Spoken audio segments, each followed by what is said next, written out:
Welcome to cables place tech channel. இந்த வீடியோவில் நம்ம என்ன பார்க்க போகிறோம்னா, புதுசாக ஒரு ஆப்டிக்கல் பவர் மீட்டர் வந்து வாங்கியிருக்கோம்.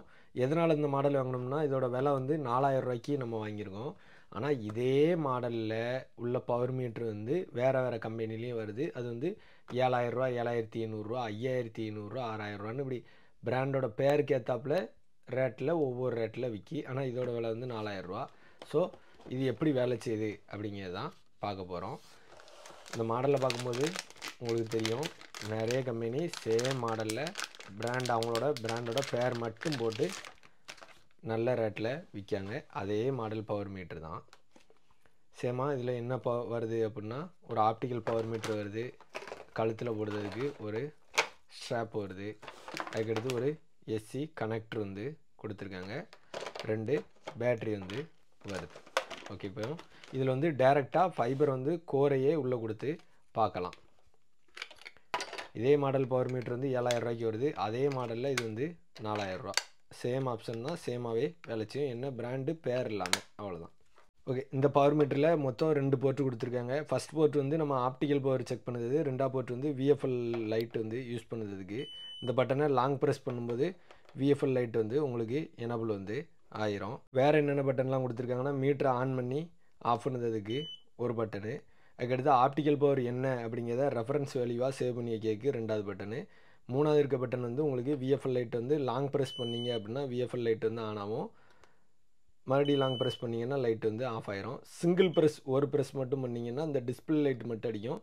டிஸ்பிளே லைட்டை மறுபடியும் ஆஃப் பண்ணதுக்கு ஒரே ஒரு ப்ரெஸ் பண்ணால் ஆஃப் ஆயிரும்.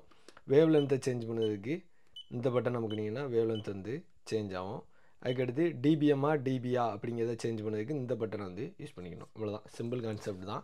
அதுக்கடுத்து பின்னாடி வந்து நம்ம கலத்தி பார்த்தோம் அப்படின்னா, நம்ம வந்து இப்போ இதோட வந்த பேட்டரி வந்து போட்டிருக்கோம்.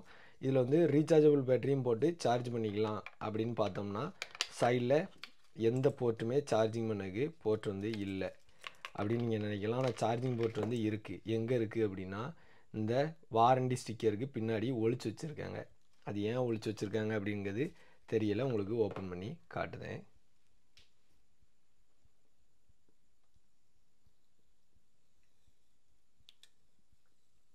இந்த பார்த்தீங்களா, சார்ஜிங்குள்ளே போர்ட்டை வந்து ஸ்டிக்கர் ஒட்டி மறைச்சி வச்சுருக்காங்க. ஒருவேளை இங்கே நம்ம ரீசார்ஜபிள் பேட்டரி போட்டு இதில் சார்ஜ் பண்ணால் சார்ஜ் ஏறுறதுக்குள்ளே உள்ள போர்டில் அந்த செட்டப் இல்லையா, இல்லை என்னங்கிறது தெரியலை. நான் அதை செக் பண்ணிட்டு உங்களுக்கு அப்டேட் பண்ணுவேன். இப்போதைக்கு சார்ஜிங் போர்ட் வந்து இப்போதைக்கு ஒழிச்சு தான் ஸ்டிக்கர் ஒட்டி மறைச்சி வந்து வச்சுருக்காங்க. மெயினாக இந்த ஆப்டிக்கல் பவர் மீட்டர் வாங்கின காரணம், டேரெக்டாக ஃபைபர் கோரை வந்து நம்ம பேட்ச் கார்டு போடாமல் இந்த மாதிரி கோரை வச்சே செக் பண்ணலாம் அப்படின்னு சொன்னாங்க. அது வந்து நம்ம AE120 வந்து இது கட்டாயம் நம்ம செக் பண்ண முடியும். இந்த மீட்டர்லேயும் அப்படி பார்க்கலாம் அப்படின்னு சொல்லியிருந்தாங்க. அதையும் லைவாக செக் பண்ணி காட்டுதேன். ஃபஸ்ட்டு இந்த மீட்டரில் உங்களுக்கு காட்டுதேன். இது வந்து நம்ம ரூமுக்கு வர இன்டர்நெட் சிக்னல் தான். இதே நல்லா அக்யூரேட்டாக உங்களுக்கு வந்து காட்டுது. 1490 வச்சுக்கிடுவோம். ஓகே, சேமாக இதுலேயும் அதே வேவ் லென்த் வச்சுட்டு டைரெக்டாக கோர் காட்டுதா அப்படிங்கிறத பார்ப்போம். இதுவுமே ஓரளவு காட்ட தான் செய்யுது. இப்போ வந்து நம்ம நைட்டு வீடியோ எடுத்துகிட்டு இருக்கனால ஓரளவு ரெண்டுமே ஃபைபர் கோர் வச்சு பார்க்கும்போது கரெக்டாகவே காட்டுது. இருந்தாலும் நான் பகலில் நல்ல வெயில் டயத்துலேயும் டேரெக்டாக கோர் வச்சு இது எந்தளவுக்கு அக்யூரேட்டாக காட்டுது அப்படிங்கிறதையும் நான் அப்டேட் பண்ணுவேன். இதில் வந்து மொத்தம் 3 மாடல் போட்டுதாங்க. A model, B, V model. இதில் வந்து ஏ மாடல் வந்து -70 dBmலேருந்து +10 dBm வரை தான் வேலை செய்யும். பி மாடல் வந்து -50லேருந்து +30 வரை காட்டும். வி மாடல் வந்து விஎஃப்எல் 650 nm விஎஃப்எல் லைட் வந்து வரும். நம்ம இங்கே இருக்க வந்து பிவி மாடல், இதில் கூட மென்ஷன் பண்ணியிருக்கு 50B10V அப்படின்னு. பின்னா உங்களுக்கு -50லேருந்து +30 வரை பார்க்கலாம். அதுக்கடுத்து விஎஃப்எல் லைட் வந்து வேலை செய்யும். ரெண்டுமே இதில் வந்து ஆப்ஷனில் இருக்குது. பிவி மாடல் தான் நம்ம எடுத்துருக்கோம். விஎஃப்எல்லை பொறுத்தல ஒரு நல்லாவே இருக்குது. -50லேருந்து +30 வரை போட்டிருக்கோன்னா, நான் வந்து +19 dBm செக் பண்ணேன், காட்ட தான் செய்து, ஒன்றும் பிரச்சனைலாம் இல்லை. இதே மாடல் சேம் மீட்டரை பெரிய பெரிய கம்பெனிலாம் அவங்கவுங்க பிராண்டோட பேரை போட்டு அதிக ரேட்டுக்கு வந்து விற்காங்க. அதாவது பிராண்டு நேமுக்கே காசு. பிராண்ட் நேமுக்கு ஏற்றாப்புல குவாலிட்டி இருந்தால் நம்ம காசு கொடுக்கலாம், ஒன்றும் தப்பு இல்லை. ஆனால் வெறும் நேமு மட்டும் சேம் மீட்ரு சேம் மேனுஃபேக்சர்ட்டை வாங்கி அவங்கவுங்க பிராண்டோட பேரை போட்டு அவங்கவுங்க நல்ல ரேட்லேயே விற்காங்க. அப்படி பார்த்தா இது வந்து பிராண்டு பேர் இல்லாததுனால ரேட் வந்து கம்மியாகவே நமக்கு கிடச்சிருக்கு. அதனால தான் இதை வாங்கணுங்கிற ஐடியாவே எனக்கு வந்து வந்துச்சு. இந்த மேனுவல் பேப்பர் வந்து இந்த மீட்டரோட வந்த மேனுவல் பேப்பரு.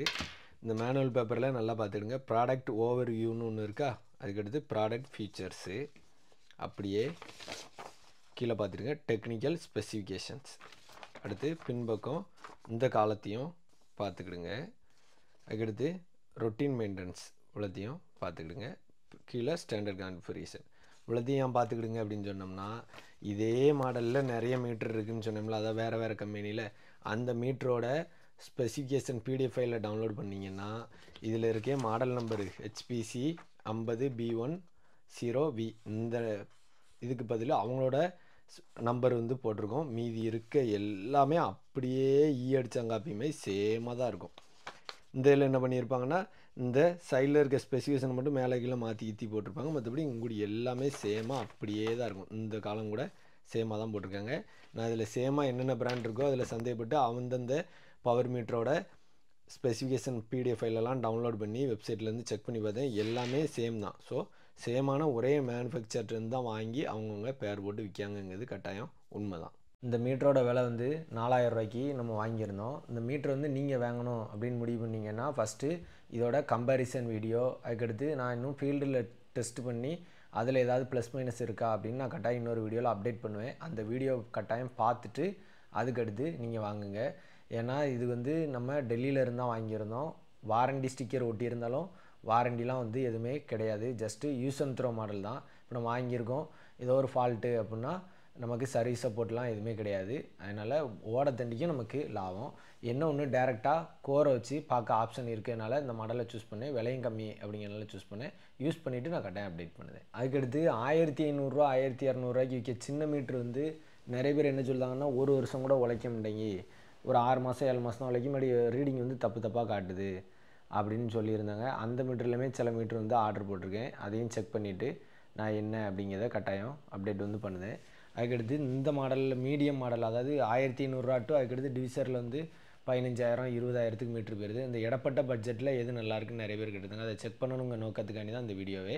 அதனால் கட்டாயம் வாங்கணும்னு முடிவு பண்ணுறவங்க இதோட லைவ் டெஸ்டிங் வீடியோவை பார்த்துட்டு தான் முடிவு பண்ணுங்கள். இது வந்து ஜஸ்ட் ஒரு அன்பாக்சிங் வீடியோ தான். மேலும் இது போன்ற டெக்னிக்கல் தகவல்களுக்கு கேபிள் ஸ்பிளைசர் சேனலை சப்ஸ்கிரைப் பண்ணி சப்போர்ட் பண்ணுங்கள். தேங்க்யூ.